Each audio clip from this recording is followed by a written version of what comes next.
Hi, my name is Dr. Leon. Have you ever heard of heat strokes or heat exhaustion?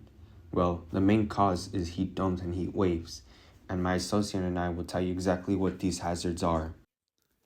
Good evening. I'm Dr. Leon's assistant, Dr. P. We have been constantly tracking and studying the temperatures of our area and looking at others from the past.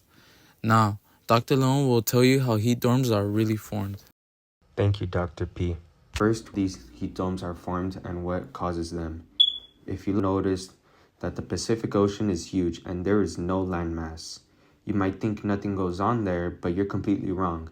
There are specific wind patterns that move the air west to east and north and south in the same area like this. But over some time, the air will start heating up and making it into high pressure, and eventually low pressure winds will push it over land into the United States. Exactly, Dr. Leon. I couldn't have said it better myself. These high pressure winds are distributed all throughout Earth. They don't just move like regular wind. They carry heat from different climates to other parts of the world. I'm not really an expert in heat domes, so I'm going to go ahead and pass it to you. Continue, Dr. Leon.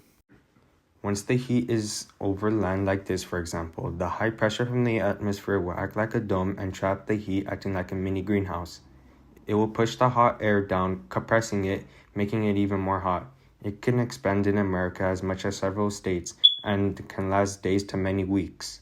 That's why heat gets trapped and causes many deaths. Some examples of these heat dome deaths is in the summer 2021, where a heat dome formed in the northwest region of America, and in the state of Washington alone, it killed about 100 people from the heat. Another deadly heat dome was back in the summer of 1995 in Chicago. It was estimated that 739 people died due to heat, but these are not what killed them exactly. Most people are just learning about heat domes as we speak about them, but we've all heard of heat waves. These phenomena are directly connected to each other, as heat domes are basically what create heat waves. These trapped winds condense and heat up over an area and spread throughout various states, similarly to what Dr. Leon previously stated. These heat waves are something truly terrifying, as they can continue to get hotter and hotter. High pressure winds from Mexico migrate to the US, and without anything cycling these winds, they stay put over a large area and warm that area up. The way it works is also truly concerning. The heat waves work almost like a large oven, heating up the air in a certain area. The heating up of the area causes the land to dry up and become dust bowl-like. Plants and water dry up, and the hot winds prevent clouds to form, making the land get even drier and hotter. If the heat cap stays for longer periods of time, the heat can continue to heat up to staggering amounts.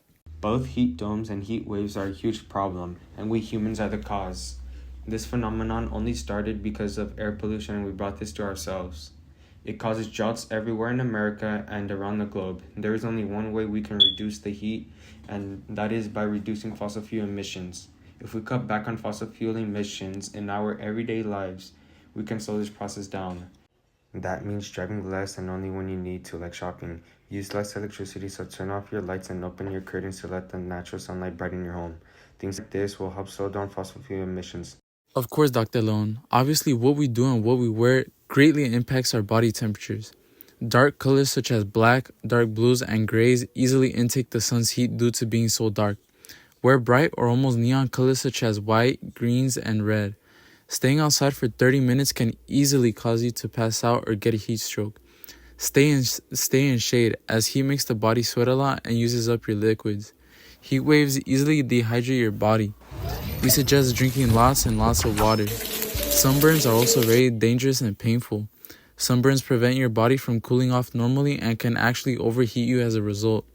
As a person who's been a scientist, doctor, astronaut, and meteorologist in my past 40 years of experience, I suggest not going outside at all, unless you don't have working AC.